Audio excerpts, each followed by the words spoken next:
नमस्कार भाई। आप सभी का हार्दिक स्वागत है आपके अपने YouTube चैनल एजुकेशनल ग्रुप के ऊपर भाई। आशा करते हैं सभी साथी स्वस्थ होंगे, मस्त होंगे और अपनी पढ़ाई जोरों शोरों से कर रहे होंगे। तो आज की इस वीडियो के अंदर हम HSSC द्वारा हरियाणा महिला पुलिस के लिए लिया गया जो पेपर 18 तारीख तीसरा महीना 2016 को, उसके अंदर पूछे गए Haryana GK, India GK, computer और हिंदी के प्रश्न देखेंगे भाई। वीडियो में अंत तक बने रहिए। यहाँ से आपको आइडिया लगेगा भाई, पहले HSSC किस प्रकार के प्रश्न पूछता था और अब आगे किस प्रकार के पूछेगा भाई। इस सीरीज में हम HSSC द्वारा लिए गए हर एक पेपर के अंदर से गो थ्रू होंगे भाई, अंदर से निकलेंगे।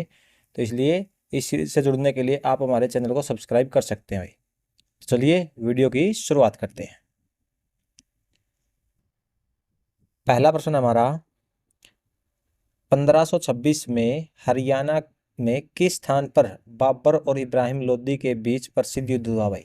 1526 के अंदर हरियाणा के कौन से स्थान पर बाबर और इब्राहिम लोदी के बीच में युद्ध हुआ था। तो राइट आंसर हो जाएगा हमारा, कहाँ हुआ था? पानीपत के अंदर भाई। कहाँ हुआ था? पानीपत में 1526 ईस्वी में पानीपत का प्रथम युद्ध हुआ था भाई, जिसमें किसकी जीत हुई थी? बाबर की जीत हुई थी और इब्राहिम लोदी की हार हुई थी भाई। ये बात हम याद रखेंगे। बात करेंगे इससे हमारा इब्राहिम लोदी का मकबरा कहाँ पर है? इब्राहिम लोदी का मकबरा पानीपत के अंदर भाई। इब्राहिम लोदी का मकबरा कहाँ पर है? पानीपत में है। ये बात भी याद रखेंगे। अगला प्रश्न हमारा,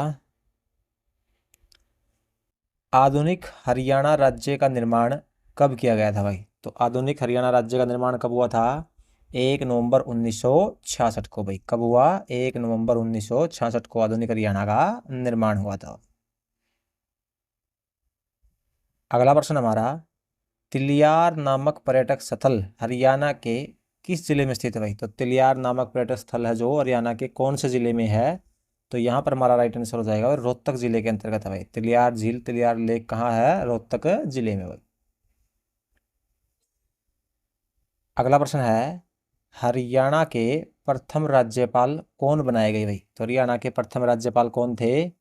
हमारा राइट आंसर हो जाएगा श्री धर्मवीर भारती हरियाणा के प्रथम राज्यपाल नियुक्त किए गए थे। अगला प्रश्न हमारा, हरियाणा के किस भाग में शिवालिक पर्वत श्रेणियां स्थित है भाई। तो हरियाणा के कौन से भाग के अंदर शिवालिक पर्वत श्रेणियां है? तो यहाँ पर हमारा राइट आंसर हो जाएगा उत्तर पूर्वी भाग में भाई। कहाँ पर है? उत्तर पूर्वी भाग में शिवालिक श्रेणियां स्थित है भाई। अगला प्रश्न हमारा, हरियाणा में कुल कितने प्रशासनिक मंडलों में बांटा गया हरियाणा को। तो हरियाणा को कुल कितने प्रशासनिक मंडलों में बांटा गया है? राइट आंसर हो जाएगा हमारा 6 प्रशासनिक मंडलों में बांटा गया भाई। अगला प्रश्न है, प्रदेश के किन जिलों में दो विशेष पर्यावरण न्यायालयों की स्थापना की गई भाई। तो हरियाणा के अंदर किन दो जिलों में पर्यावरण न्यायालय की स्थापना की गई है? तो राइट आंसर होगा फरीदाबाद व हिसार के अंदर पर्यावरण न्यायालय की स्थापना की गई भाई।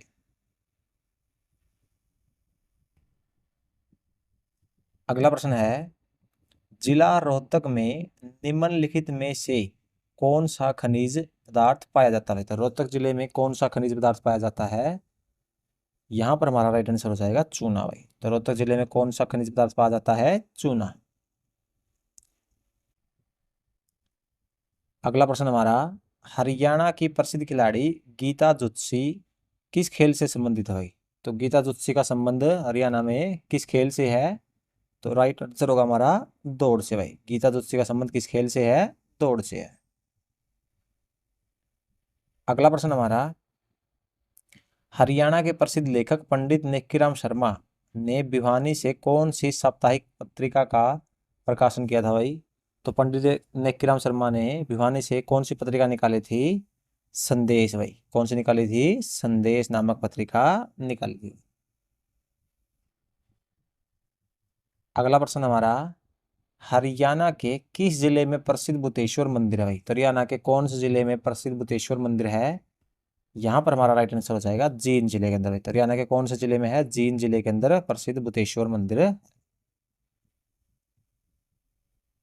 अगला प्रश्न हमारा, श्री कृष्ण संग्रहालय हरियाणा में कहाँ पर है भाई। तो श्री कृष्ण संग्रहालय हरियाणा में कौन से जिले में आता है? यहाँ पर हमारा राइट आंसर हो जाएगा कुरुक्षेत्र जिले के अंतर्गत भाई। तो श्री कृष्ण संग्रहालय कौन से जिले में आता है? कुरुक्षेत्र जिले के अंतर्गत आता है। अगला प्रश्न हमारा, रामकृष्ण मिशन की स्थापना किसने की थी भाई? तो रामकृष्ण मिशन की स्थापना किसने की थी? स्वामी विवेकानंद जी ने की थी भाई। रामकृष्ण मिशन की स्थापना किसने की? स्वामी विवेकानंद जी ने की थी। अगला प्रश्न हमारा, खजुराहो में मंदिर का निर्माण किसने कराया था भाई? तो खजुराहो के अंदर मंदिर का निर्माण किसने करवाया था? राइट आंसर हो जाएगा हमारा चंदेल वंश के राजाओं ने भाई। किसने करवाया था? चंदेल वंश के राजाओं ने करवाया था। अगला प्रश्न हमारा, दक्षिण भारत में चोल राजवंश का संस्थापक कौन था भाई? तो दक्षिण भारत के अंदर चोल राजवंश का संस्थापक कौन था? तो यहाँ पर हमारा राइट आंसर होगा भाई इनमें से कोई नहीं। तो इनमें से कोई भी जो क्या था, चोल वंश का संस्थापक नहीं था भाई। अगला प्रश्न हमारा, अजंता एलोरा की सुप्रसिद्ध गुफाओं में धर्म से संबंधित मूर्तियां और भित्ति चित्र मिलती है भाई।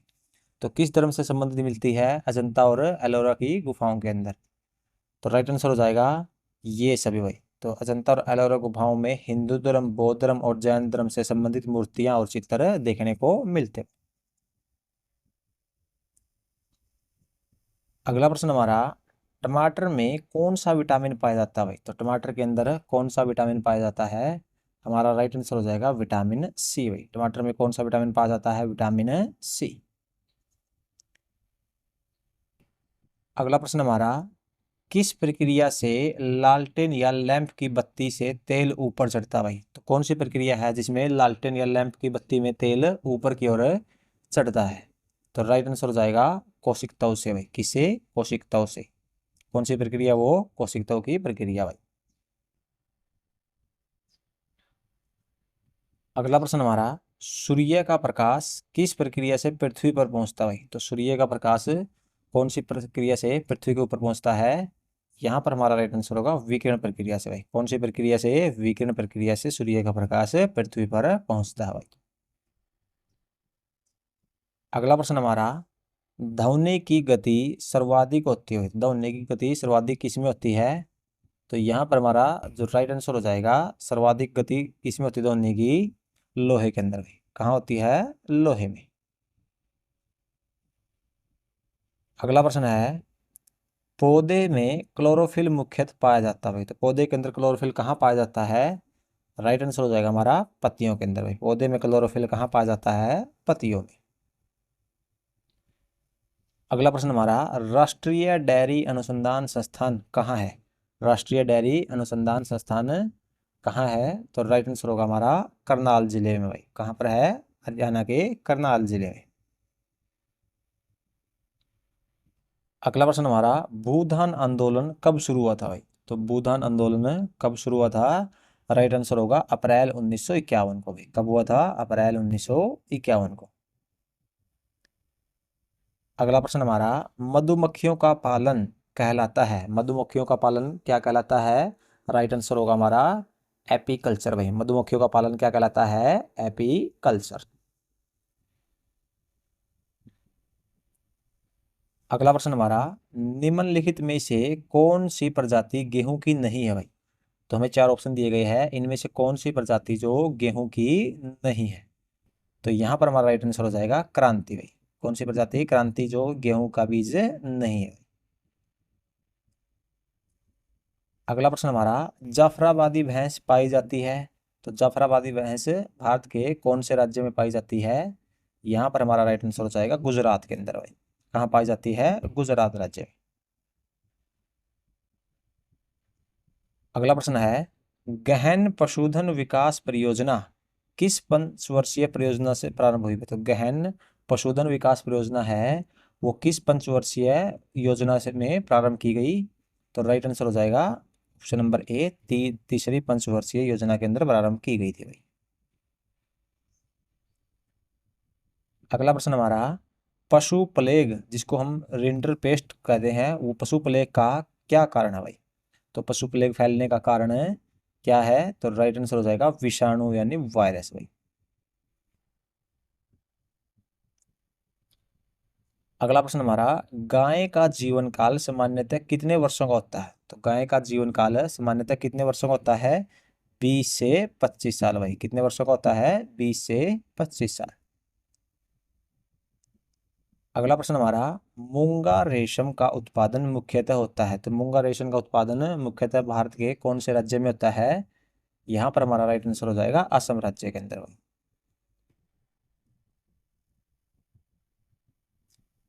अगला प्रश्न है, पोलियो की दवा का आविष्कारक कौन था भाई? तो पोलियो की दवा का आविष्कार किसने किया था? राइट आंसर होगा जोनास साल्क ने भाई। किसने किया था? जोनास साल्क ने।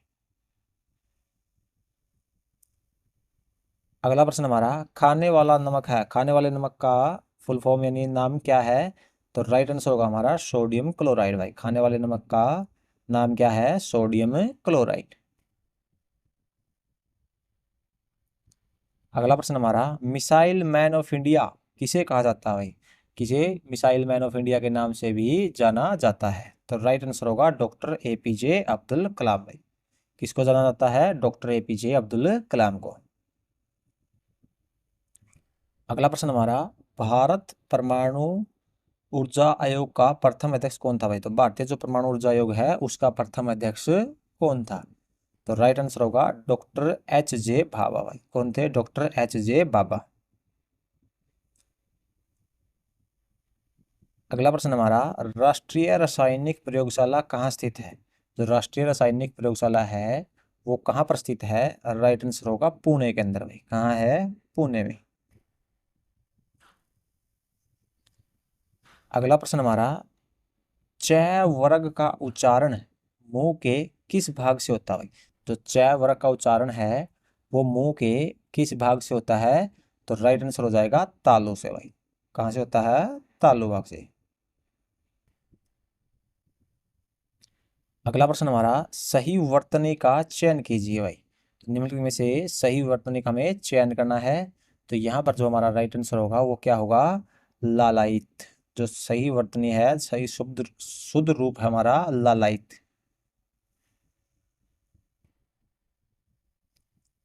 अगला प्रश्न है, भौतिक का विलोम निम्नलिखित में से कौन सा है? तो भौतिक शब्द का जो विलोमार्थक शब्द है निम्नलिखित में से वो कौन सा है?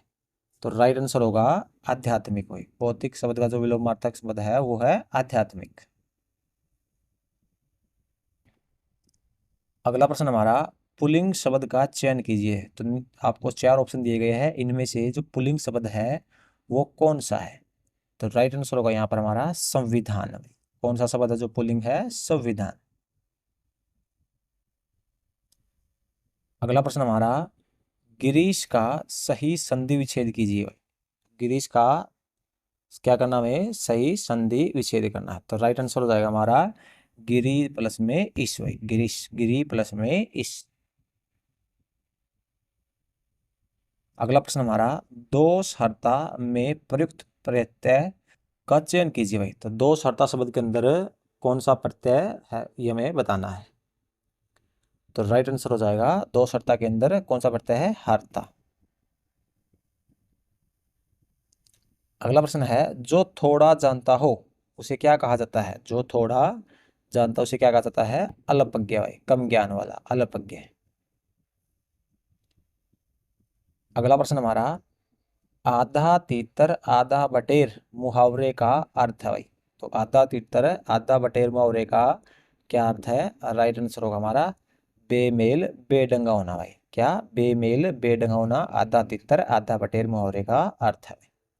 तो दोस्तों, ये हमारे कुछ इंपॉर्टेंट प्रश्न थे जो एचएसएससी द्वारा महिला पुलिस कांस्टेबल के लिए पूछे गए थे। आशा करते हैं आपको वीडियो पसंद आई होगी। मिलते हैं आपसे नेक्स्ट वीडियो में।